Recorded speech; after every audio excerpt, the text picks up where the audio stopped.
Imagine this. You're a woman, married, miserably. And then, surprise, your husband marches you to the town square, puts a rope around your neck like you're a prize sheep and sells you to the highest bidder. Nope, this isn't a weird Monty Python sketch. It actually happened. Often. So before we unpack this true horror story of marriage, misery and marketplace transactions, do me a favour. Hit that like button if you enjoy these darker dives into history. And let me know in the comments where you're watching from and what time it is. Now, dim the lights. Get comfortable.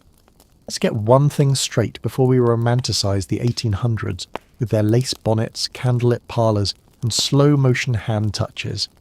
Being married in Victorian England was, for a lot of people, especially women, the social equivalent of being handed a pair of iron cuffs and a polite smile. You said, "I do," and then promptly vanished into the background of your husband's legal identity, like a decorative wall sconce that made stew and birthed heirs. Now, I know what you might be picturing. Maybe you're thinking of that slow burn, tortured, pining kind of love in a Jane Austen novel. Two people exchanging longing glances over tea and slowly realising they've been in love all along. Nope. Real Victorian marriage wasn't candlelit ballrooms and whispered sonnets. It was more like a grim merger between a man, a woman and a property contract. Except the woman was the property. And if you were a woman? Congratulations, you just legally ceased to exist. I'm not being dramatic, that's literally how the law worked. As soon as you got married, your legal identity was absorbed into your husband's like a drop of ink vanishing into a bucket of water. You couldn't vote. You couldn't own land. You couldn't even keep the wages you earned if, by some miracle, you found work. Legally, you were as relevant as a fireplace poker. Useful, expected to take the heat, and completely owned. To make matters worse, if your husband happened to be a raging alcoholic, a chronic gambler, or just a garden variety jerk, well, tough luck. There was no easy way out. Divorce existed, technically, but it was about as accessible to the average person as a ticket to the moon. For a man, getting a divorce was expensive, scandalous, and required the equivalent of legal gymnastics. For a woman, it was near impossible unless you were both wealthy and could prove extreme cruelty, incest, or desertion. And even then, you might be laughed out of court or worse, lose your children, home, and whatever shred of reputation you had left. So there you are, stuck in a loveless and possibly dangerous marriage, the walls of your little Victorian cottage closing in like a corset 2 sizes too small. Your husband controls everything. Your money, your children, your access to society. You can't even leave the house without risking your reputation. And even if you did try to flee, guess what? Your husband could legally drag you back like a misplaced teacup. Because you, dear wife, were considered part of the household inventory. Now let's flip this around for the fellas. Suppose you're a Victorian husband. You got married young, you're poor and you're miserable. You and your wife fight constantly. Maybe she's just as fed up as you are. Divorce? Not happening. You're a blacksmith or a coal miner. Your savings are stored under your mattress in the form of 1 sad coin and a half-eaten biscuit. You can't afford lawyers, and the idea of dragging your domestic dirty laundry into the public eye makes you sweat through your waistcoat. What do? You look at your wife. She looks at you. And maybe, just maybe, you both realise the same thing.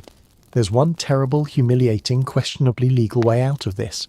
And it involves a rope, a market, and a public announcement. Yes, folks, this is the societal pressure cooker that gave birth to the grim tradition of wife selling. It sounds utterly insane now. And, well, it was. But back then, for the working class, it was a desperate attempt to take back a shred of autonomy in a system that offered none. You couldn't get divorced, but if you were poor and crafty and didn't mind making a public spectacle of your disintegrating marriage, you could do what others had done before, auction off your spouse. And here's the kicker. While it started as a way for men to rid themselves of unwanted wives, over time the women sometimes agreed to it. Because let's face it, being publicly led to market like livestock was humiliating, but staying in a toxic marriage was often worse. At least a sale offered an exit door, even if it smelled like livestock and stale ale. It's crucial to remember, though, that this was never about love. This was about survival, about hacking a rigid legal system that favoured neither gender particularly well, unless, of course, you were rich, titled, and could afford to screw over your spouse from a velvet armchair. There's a bitter kind of comedy in all of it. A marriage system so rigid, so catastrophically unbalanced, that selling your wife in the middle of town actually became the practical option, We look back now and clutch our pearls, but the truth is, Victorian marriage was often less happily ever after, and more trapped forever in a legally binding contract written by someone who's never spoken to a woman. And we haven't even touched on what came after the sale, the paperwork or lack of it, the gossip, the potential legal battles, and the very real chance that you'd be arrested for public indecency. But for some couples that didn't matter. A clean break, even a humiliating one, was better than spending another year in what was essentially state-sanctioned servitude. So yeah, next time someone starts talking about the good old days of marriage, maybe remind them that those days occasionally included public auctions, rope halters, and a crowd of drunk men placing bids on a woman like she was a side of beef at the village fair.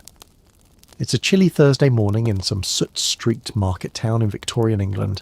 Let's say Sheffield, 1835, but honestly it could be anywhere. The streets are muddy, your boots are soaked, and the air is thick with the smell of coal smoke, damp wool, and something vaguely livestock adjacent. Market day is in full swing.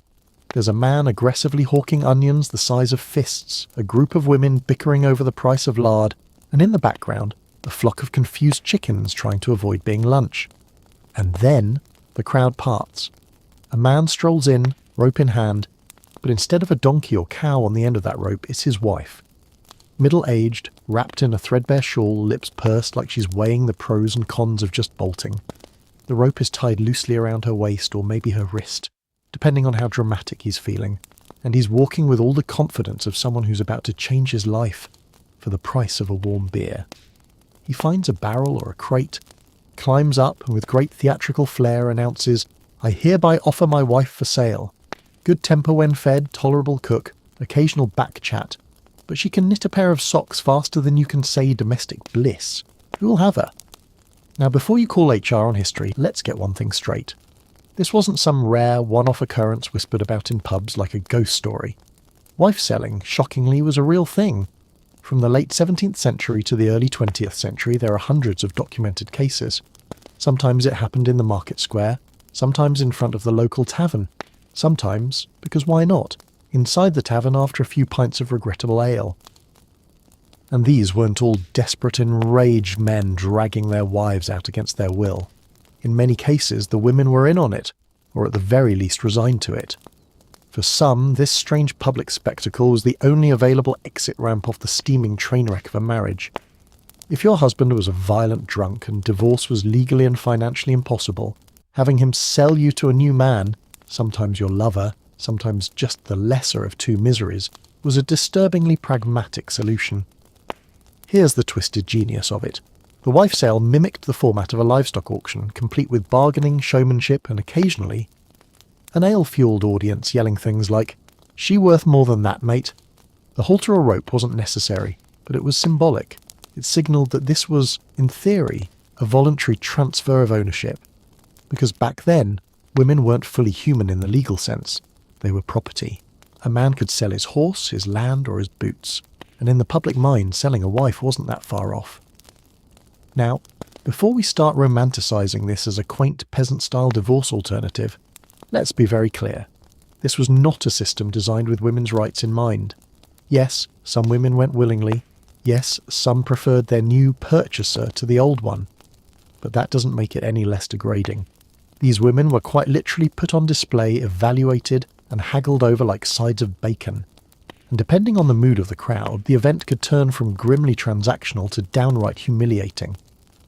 That said, these transactions were oddly ritualised. There was a kind of etiquette to the madness. A successful sale often included a public announcement, some sort of token payment, usually laughably small, and a mutual agreement in front of witnesses. Sometimes, the wife would even declare her consent aloud. There were cases where the new husband and the old husband shook hands and bought each other drinks afterward, like it was a gentlemanly trade in fantasy football leagues. And here's where it gets weirder. This wasn't some underground practice hidden in shadows and shame. People brought their kids. Clergy turned a blind eye. Police officers watched, shrugged, and carried on with their business unless a fight broke out, or someone tried to shortchange the payment. It wasn't technically legal, but it wasn't strictly prosecuted either. It existed in this bizarre social grey zone, like highway speeding today. Everyone knew it was wrong, but if no one got hurt and everyone seemed agreeable, authorities mostly let it slide. Even newspapers of the time reported on wife sales like they were bizarre but charming local events. Man sells wife for sixpence and a pot of ale wasn't a punchline. It was a headline. Some editors condemned it as barbaric, others treated it like colourful local folklore. Either way, it kept happening, and it wasn't limited to the poor or uneducated either. While the working class was most associated with the practice, there are scattered reports of middle-class men doing it too, usually with more discretion and less rope involved. There's even one account of a woman being sold for the price of a dog, another for a loaf of bread, and one particularly unsettling tale where the trade was sealed with a handshake and a promise of 3 nights of free lodging. Romantic. And here's the thing, not all sales ended badly. Some women genuinely did escape miserable lives and find something, if not better, then at least less awful. But for every story of a woman trading up, there are plenty of stories where things just got worse. Because when you treat people like property, the best case scenario is still being property. So why did this go on for so long? Partly because the legal system was broken, partly because gender roles were rigged, and partly because, let's be honest, men love a loophole. If you tell a Victorian man, no, you can't divorce your wife unless you're rich, powerful, and willing to endure public scandal, his brain immediately short-circuits into, okay, but what if I just sold her like a wagon? And so, wife selling became an unofficial solution to a problem no one in power wanted to fix. It was messy, cruel, degrading, and yet it endured. Because when the system gives you no exit, people will build one, even if it means standing on a barrel shouting prices over your wife's head while she glares at you in silent, murderous fury. By now, you're probably blinking at your screen thinking, surely this couldn't have been legal, right? And honestly, you're not wrong to wonder. The idea that a man could publicly sell his wife for a few coins and a handshake, sometimes in front of a cheering crowd of drunk chimney sweeps, sounds more like the plot of a bad historical soap opera than real-life policy. But here's where it gets interesting, frustrating, and very, very British. Wife selling wasn't technically legal, but it wasn't strictly illegal either. Let me explain. In Victorian England, and even before that, the law was a weird and wobbly thing, full of customs, loopholes, and centuries of contradictory precedent. It was less, here's what the law says, and more, well, this is what people have gotten away with before. Kind of like the unspoken rule that you can take your shoes off on a long flight. But please don't. So, while there was no actual statute that said, yes, you may sell your wife like a third-hand plough, there also wasn't a law that clearly said, stop doing that, what is wrong with you? The legal framework that enabled this bizarre practice came from an outdated concept called coverture. Under coverture, when a woman married, her legal identity was literally absorbed into her husband's. She ceased to exist as a separate person in the eyes of the law. Think of it as the legal version of being swallowed whole. The husband now owned everything, her property, her wages, even her body. Divorce, as we understand it today, simply didn't exist for the working classes. So when a husband sold his wife, what he was really doing, at least in his eyes, was transferring a piece of property to someone else. The rope or halter used during the sale wasn't just a theatrical touch. It symbolized ownership, transfer, and social recognition. The same way you'd lead a horse to market, a man would lead his wife. As degrading as that sounds, and let's be honest, it sounds deeply degrading, it was also a way of making the transaction publicly known. You couldn't quietly sell your wife like a sketchy Craigslist deal behind the blacksmith's shed. It had to be done out in the open, in front of witnesses. The more public the better, really. That way everyone knew the marriage was over and the community could adjust accordingly. It's like posting your breakup on Facebook in the 1800s, except instead of an emoji and some vague lyrics, you've got a rope and a shouty man. And here's the absurd cherry on top. Sometimes local authorities went along with it. Judges, constables, magistrates. All the people who should have said, this is insane, often responded with something closer to, well, if both parties agreed and the payment was made, who are we to interfere? There are documented cases of magistrates acknowledging wife sales in lieu of a divorce, treating them like common law terminations of marriage. In one case from the early 1800s, a judge reportedly told a woman, well, you were sold fair and square. Imagine a legal system where you could essentially end your marriage with the same ceremony you'd use to pawn a bicycle. It gets even messier. The sale of a wife often came with a written receipt. Yes, receipts. There are surviving documents with wording like, I, Thomas so-and-so, do hereby sell my wife Sarah to George what's-his-name for the sum of 5 shillings to have and to hold, etc. The to have and to hold bit, straight from marriage vows. Talk about irony wrapped in paperwork. And get this, sometimes there was even a clause that the new husband would not later hold the original husband responsible for any defects in the wife. You know, just in case she turned out to be argumentative or didn't like his cooking. Imagine getting a human being with a no-refund policy attached. The audacity is both hilarious and horrifying. Still, despite the weird acceptance in lower courts and rural communities, wife-selling was never enshrined in official British law. That's important. It was never in the legal code. It was just tolerated, ignored even, by a legal system that had no better solution for poor people stuck in loveless, sometimes abusive marriages. It was an unspoken handshake between the state and the people. We'll pretend this isn't happening if you pretend the system isn't broken. Of course, not everyone turned a blind eye.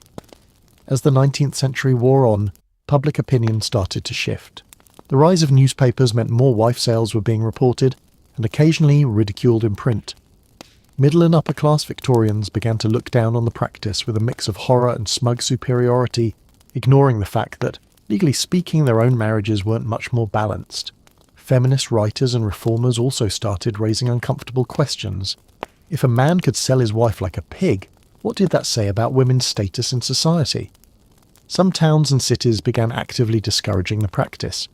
Police officers, who once stood by during public sales with a pint in hand, started arresting men for disturbing the peace. But even when arrests were made, the punishments were often laughably light. Fines, a night in jail, a stern talking to. In one case, a man was fined 10 shillings for selling his wife improperly, which begs the question, what would be the proper way to do it? The truth is, the murky legal status of wife selling persisted for centuries because it filled a gap in a broken system. For poor couples with no legal access to divorce, it was a brutal workaround, a public solution to a private agony. And while it might make modern audiences squirm, it also reflects a disturbing kind of practicality. If the law won't help you, you find another way, even if that way involves standing on a crate and yelling bids over your spouse's head. So was wife selling legal? Not quite. But was it socially accepted and occasionally upheld in practice? Absolutely. It sat in that weird legal twilight zone between tolerated tradition and public spectacle, a sad, strange symptom of a society that gave people no real tools to escape the roles they'd been shoved into. In the end, it wasn't the law that killed wife selling, it was shame. As public morals shifted and the courts slowly evolved, the practice began to feel less like a rustic solution and more like a grotesque embarrassment. Reformers cracked down. Divorce laws eventually improved, and the rope-toting husband at the town square became less a local fixture and more a cautionary tale in history books. Still, the fact that it ever happened at all is chilling. Not because people were cruel, but because they were desperate. And when desperation meets institutional failure, history gets weird. Very, very weird. Let's leave the general horror behind for a moment and zoom in on one particular case. One that isn't just a rumour or whispered legend, but fully documented and dripping with the kind of bleak absurdity that makes you want to close your history book and go touch grass. Meet Samuel Whitehouse. No relation to the White House. You'll soon realise he's the polar opposite of anything presidential. Samuel was an ordinary man from Wolverhampton, a modest industrial town in England known for ironwork, coal mining, and, apparently, the occasional human auction. It was 1832, the kind of year where Britain was reeling from political unrest, economic pressure, and the collective smell of too many people packed into too little space. Amid this chaos, our friend Samuel decided he'd had quite enough of his marital commitments. Divorce? Too expensive. Legal separation? Not even worth considering. Counselling? That wasn't even a word in the average 1830s vocabulary, unless it ended in th for debt. So, what did Sam do? He took his wife, who to her credit reportedly went along with it, and led her to the local market. No hiding, no shame, just full-on ropes and all public spectacle. He marched her right through the crowd like he was delivering a pig to slaughter. She, bless her, wore a bonnet and kept her chin up. Maybe she thought this was the start of something new. Or maybe she'd just emotionally checked out weeks ago. Either way, she was about to become part of a disturbingly popular working-class ritual. Samuel stood her up on the auction block, literally, not metaphorically, and announced she was for sale. Now, if you're imagining some kind of formal setup with scales and auction paddles, dial it back. This was not Sotheby's. This was a grubby wooden crate in a crowded market surrounded by onlookers with beer on their breath and mud on their boots. And what, you might ask, did Samuel demand for his flesh and blood wife? A carriage? A cow? A nice pair of shoes? No. He sold her for a pint of beer. Let that sink in. 1 pint of beer. Not even a pitcher. Not even the premium stuff. Just one warm, foamy tankard of whatever passed for beer in a town where the water was barely drinkable. And the buyer? A man she reportedly preferred, which only makes the whole thing feel more like a really dark comedy skit. The crowd laughed. Coins may or may not have changed hands. The pint was likely drunk on the spot, and just like that the transaction was done. Wife sold, Samuel was free.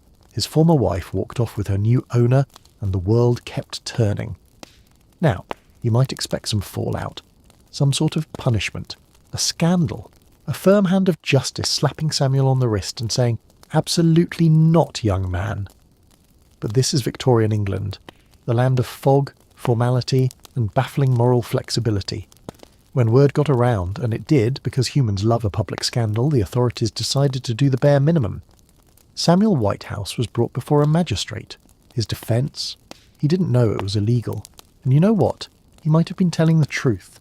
At the time, with wife selling tolerated in some communities and occasionally even facilitated by public officials, Samuel may have genuinely thought he was doing everything above board.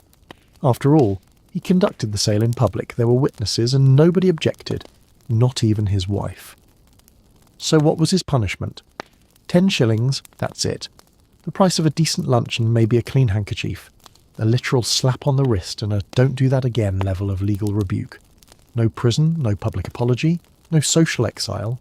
Just 10 shillings and presumably a hearty burp from the buyer finishing the beer. This case, as ridiculous as it sounds, is actually one of the most cited examples in historical accounts of wife selling. Not because it was the most dramatic. There were cases involving fights, riots, and women being sold multiple times like cursed collectibles, but because it perfectly illustrates the bizarre legal limbo of the practice. A man publicly sells his wife like she's a second-hand umbrella. She agrees, the buyer agrees, everyone claps, and the legal system shrugs like, well, what can you do? What's disturbing isn't just the sale itself, it's the attitude surrounding it. This wasn't treated like a scandal so much as a local curiosity, a quirky village tale. You can almost hear the tavern chatter that night. Did you hear about Whitehouse selling his missus for a pint? Cheapest divorce I've ever seen. Followed by uproarious laughter and a chorus of tankards hitting tables. It reveals something deeply unsettling about the way society viewed women at the time. Not as people with agency and rights, but as burdens to be passed around, bartered over, and disposed of when no longer convenient. Even in this case, where the wife supposedly consented, we have to ask, what choice did she really have? Agreeing to be sold may have been the lesser evil in a life with no good options, if your choices are poverty, abuse, or public humiliation with the chance of a slightly better future. It's not really freedom, it's survival. The Samuel Whitehouse story also underscores how the line between legal and illegal was murkier than the Thames on a foggy day.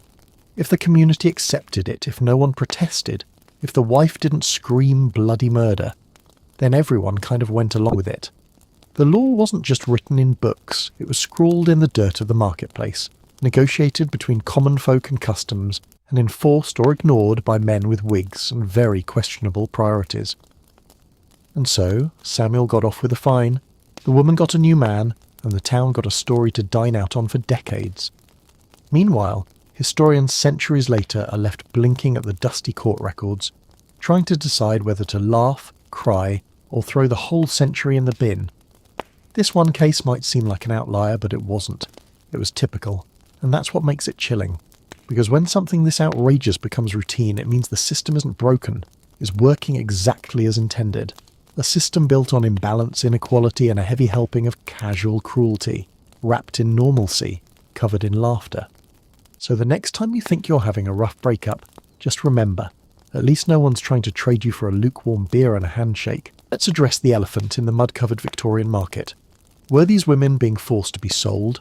Or were they, brace yourself, choosing it? This is where things get complicated. Because as horrific as it sounds to be led by a rope through a drunken crowd and shouted over like a side of bacon, the unsettling truth is, sometimes the wife agreed. Not always, not joyfully, but often enough that we can't ignore it. Because when you have no legal rights, no income, no protection under the law, and your husband smells like boiled socks and yells about demons in the wallpaper, being sold might have actually seemed like an upgrade. Let's be clear, this was not empowerment. Nobody was slapping on eyeliner and saying, "I'm doing this for me." But when your choices are 1, stay with a man who beats you and treats you like luggage, or 2, be sold to another man who's at least slightly less violent and maybe owns a second blanket, well, that's not a choice. That's a survival strategy dressed up as free will. And yes, there are stories of women who celebrated their departure. One woman reportedly shouted "good riddance to bad rubbish" as her husband handed over the rope, then marched off into the sunset with her new man, probably humming with more joy than she'd felt in years. Others laughed, cracked jokes, or even negotiated the sale themselves. Imagine standing beside your soon-to-be former husband, while he tries to talk you down to 5 shillings, and you're behind him yelling, "At least ask for 10, you cheap bastard." Some women even insisted on being auctioned, not because they wanted to participate in some bizarre domestic ritual, but because they knew the courts weren't going to help them. The church wouldn't help them. Their neighbours wouldn't step in. So they seized the only avenue that offered a tiny flicker of hope and walked through it with whatever dignity they could scrape together. And if that meant being led like a sheep past the pig pens and the ale cart, then so be it. But don't mistake grip for freedom. Just because someone survives a terrible situation with a sense of humour doesn't mean they're okay with it. The women who agreed to these sales weren't liberated. They were trapped, and this was their version of picking the lock with a spoon. It was pragmatic desperation. It was agency within the cruel boundaries of a system that didn't even recognise their right to say no. Think about the broader context. Under English law at the time, women were basically legal shadows. Married women had no right to their own property, no legal control over their children, and no ability to initiate divorce unless they could afford years of court fees, public hearings, and an airtight case involving either adultery or something outrageous like incest. And if she did somehow pull that off, the court often gave custody of the children to the husband anyway, because clearly the man who sold his wife for beer is also the ideal role model for child rearing. So if a woman saw a chance, however humiliating, however grim, to trade one hopeless situation for a slightly better one, it's not surprising she might take it. Some women were sold to men they already had relationships with. Lovers, friends, sympathetic neighbours who offered a way out. Others just crossed their fingers and hoped the new man had at least heard of soap and didn't believe in ghosts living in the kettle. And some probably didn't care either way. They were simply done. Done being beaten, ignored, worked to the bone and told they were worthless. Done waking up in a life that felt like a sentence with no appeal. When a system backs you into a corner, walking into a public market with a rope around your waist starts to look like a jailbreak. Still, we can't pretend this always went smoothly. There were plenty of cases where the wife didn't want to be sold, where the crowd turned ugly, or the new owner was worse than the old one, where women were paraded in front of jeering drunks, groped, insulted, spat on. The humiliation was real, and often lifelong. In some towns, a wife sale would stick to a woman's reputation like chimney soot. No matter how decent her new marriage was, she'd always be the one who got sold like a sheep. That kind of public shame doesn't wash off. And the crowds? Oh, the crowds. These weren't solemn transactions conducted in quiet corners. They were often loud, leering, and gleefully entertained. People gathered like it was cheap theatre. Kids watched. Men placed mock bids. There was laughter, catcalling, sometimes even betting. It was like watching a reality show, except the prize was a traumatised woman and the setting was a cart full of potatoes. So while we may read about voluntary sales, we have to ask, how voluntary is anything when you're poor, powerless and considered property? It's easy to look back and think, well, at least she wanted it. But wanting something less awful isn't the same as wanting it. No woman wanted to be sold, she just wanted out. and this was the one way out that didn't require lawyers, years of courtroom drama, or the approval of a system that had never listened to her voice in the first place. In some twisted way, the wife sale exposed the hypocrisy of Victorian values.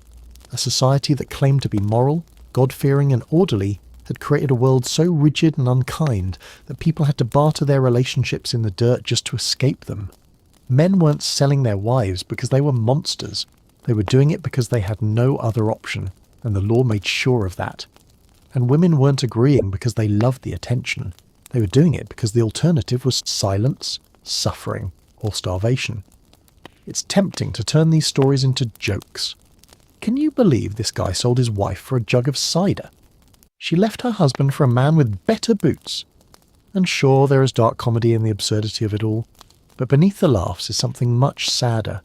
A society that failed its people so thoroughly that even the most basic human need, to leave an unhappy relationship, had to be handled with ropes and public humiliation.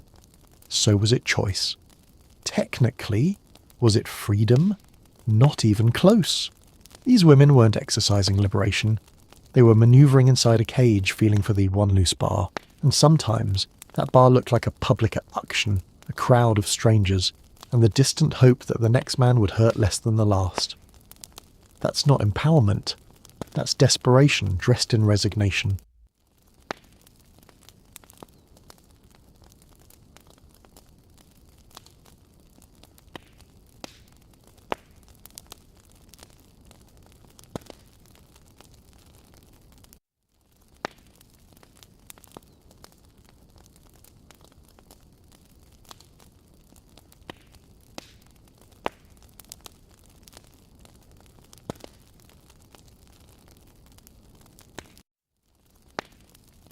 You'd think that after decades of people publicly selling their wives next to onions and oxen, the British legal system might have said, you know what, maybe we should stop letting people treat their marriages like meat raffles.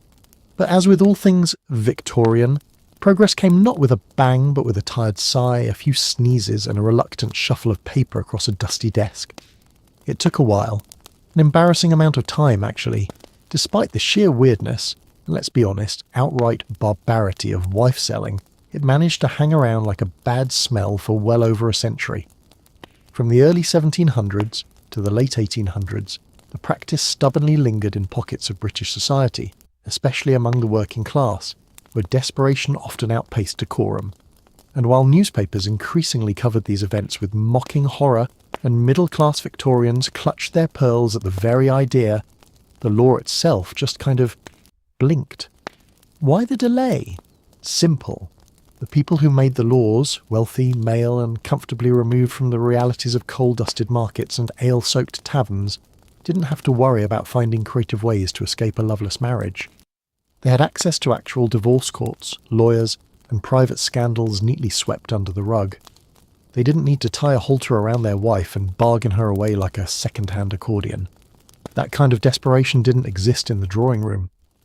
So the state did what it often does when uncomfortable truths bubble up from the lower classes. It looked away. Sure, from time to time, some poor bloke got fined or scolded for the indecency of it all. But those were slap-on-the-wrist moments, more about maintaining public order than protecting women's rights. After all, many of these sales were consensual in the eyes of the community, and if no one raised a fuss, if the wife seemed content to move on and the new husband paid his shillings or pint of beer, well, what was there to prosecute? It wasn't until much later that the law finally stiffened its upper lip and said, all right, this has gone on long enough. The slow death of wife selling was tied directly to the slow birth of modern marriage reform, which, fittingly, came in a flurry of dry-sounding laws that might make your eyes glaze over, but quite literally changed the game for women in Britain. The first major turning point was the Matrimonial Causes Act of 1857, and while that sounds like something you'd use to lull a toddler to sleep, it was actually revolutionary. For the first time, ordinary people, not just the rich and titled, could access civil divorce courts. Divorce was no longer a matter for Parliament, but could be handled like any other legal dispute. Granted, it was still wildly unfair. Men could divorce for adultery, women had to prove adultery and cruelty or desertion. But it was something, a crack in the iron cage. With legal divorce now technically available, the wife-selling workaround started to lose its perverse charm. People could still try to sell their spouses, of course, and some did, but it increasingly became the stuff of scandal rather than solution. The Victorian press began covering these events less like quirky folklore and more like grotesque relics of an ignorant past. Judges who once turned a blind eye began using stronger language in court. Words like disgraceful, degrading, and a practice most revolting to Christian sensibilities started making their way into legal rulings. Still, the final nail in the coffin took decades more to hammer in, because let's be honest, cultural habits die hard, especially when they're tangled up with economic desperation and toxic gender norms. In the most remote and poverty-stricken areas of England, wife sales still popped up occasionally, even into the early 20th century. The last reported case occurred in 1926. That's not a typo. 1926. That's the same year Winnie the Pooh was published.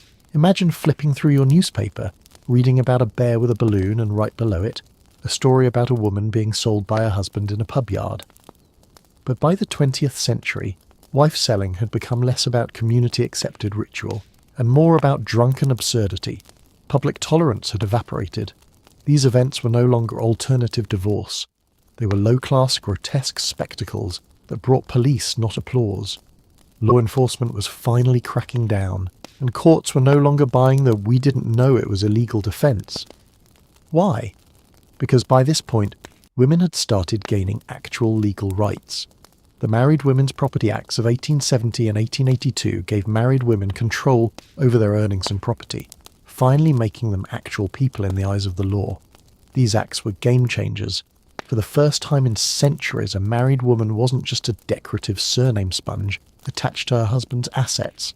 She could own property, keep her wages, sue someone in court. She didn't need to be transferred from one man to another like a warm kettle.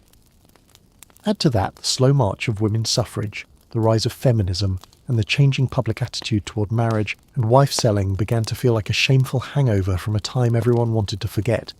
A symbolic embarrassment. The British Empire, for all its pomp and self-congratulation, couldn't exactly pat itself on the back for bringing civilization to the world, while its own citizens were literally auctioning each other off behind pubs. So the courts caught up, the cops caught up, society caught up. Sort of. Because even after wife-selling became taboo, even after it was criminalised in effect if not by name, its legacy lingered. The language of ownership in marriage didn't go away overnight. Women still had to fight for custody of their children, for the right to leave without being shamed, for the right to not be blamed if a man turned violent. The rope might have disappeared, but the control didn't. It just got better manners. And so, what started as a desperate workaround, a grim joke at the expense of human dignity, eventually collapsed under the weight of its own absurdity. Not because the law suddenly became enlightened, but because people, especially women, pushed and pushed until the system was forced to evolve. Slowly, begrudgingly, with a lot of dusty wigs and red tape. But evolve it did. By the time wife-selling truly died out, it wasn't with a law or a declaration. It was with public shame, with side eyes, with, "Wait, didn't someone's uncle do that once?" It faded like a bad habit people stop admitting to, and in its place came a new idea that maybe, just maybe, marriage shouldn't feel like ownership. That maybe people, both women and men, deserved better than bartering each other for beer. We still joke about marriage being a ball and chain, about nagging wives and clueless husbands, but at least now, when someone wants out of a relationship, they don't have to find a rope, a crate and a willing crowd. They just leave. And if that's not progress, I don't know what is. So, after trudging through the muddy markets, the halters, the pints of beer and the bizarre public transactions, you might be wondering, what's the takeaway here? What do we do with the knowledge that for over a century British men were literally selling their wives like farm tools? Is it just a weird footnote in history? A darkly funny anecdote to break out at dinner parties? Or is it something deeper? The truth is, wife-selling isn't just about the past. It's about power, desperation, and the way societies bend under pressure.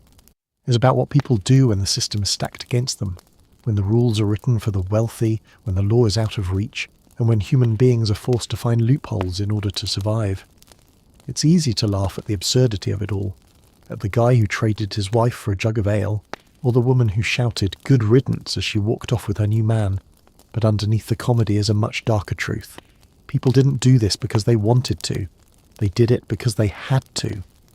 This strange, sad chapter in history is a mirror. It reflects what happens when people are reduced to property, when gender becomes a cage and poverty tightens the bars, when marriage isn't about partnership but possession. And even though we live in a very different world now, where marriage laws are more equal, divorce is accessible, and people, thankfully, aren't being sold between market stalls, the echoes are still there. We still inherit the language of ownership in relationships. We still see gender roles that echo the old hierarchies, and in some corners of the world, forced marriage, child marriage, and economic coercion are still happening.